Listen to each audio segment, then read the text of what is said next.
Hi friends, இந்த வீடியோவில் அடுப்பே use பண்ணாத ஒரு ஸ்வீட் ரெசிபி அவல் தேங்காய் பால் கேசரி எப்படி செய்கிறதுன்னு பார்க்கலாம்.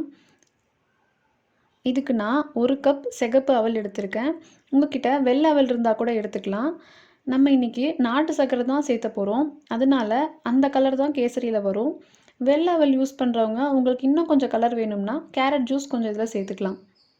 இப்போது இதை கொரன்னு ரவை பதத்துக்கு அரைச்சி எடுத்துக்கலாம்.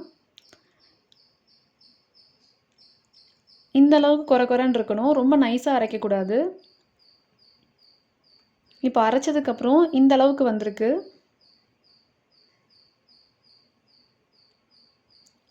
இப்போது அதே அளவுக்கு 1 கப் தேங்காய் பால் எடுத்திருக்கேன். இதை கொஞ்சம் கொஞ்சமாக சேர்த்து கலந்து விட்டுக்கலாம்.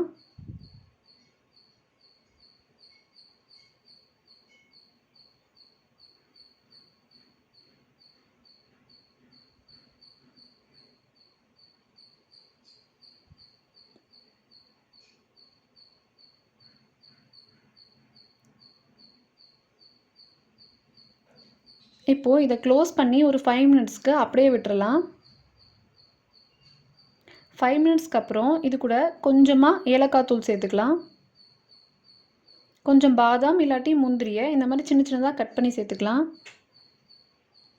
இது கூட 1/4 கப் அளவுக்கு நாட்டு சர்க்கரை சேர்த்த போகிறேன். உங்கள்கிட்ட வெல்லம் இருந்தால் கூட எடுத்துக்கோங்க. இன்னும் கொஞ்சம் ஸ்வீட் வேணும்னா உங்கள் டேஸ்ட்டுக்கு ஏற்ற மாதிரி அதிகமாக சேர்த்துக்கோங்க.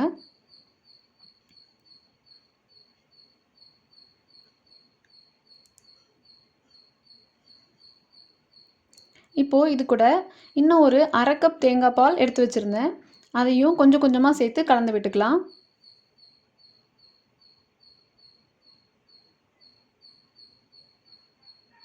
இப்போது இது ரெடி ஆயிடுச்சு.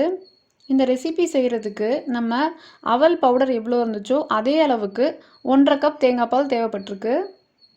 இப்போது இதை வேறு பிளேட்டுக்கு மாற்றிக்கலாம்.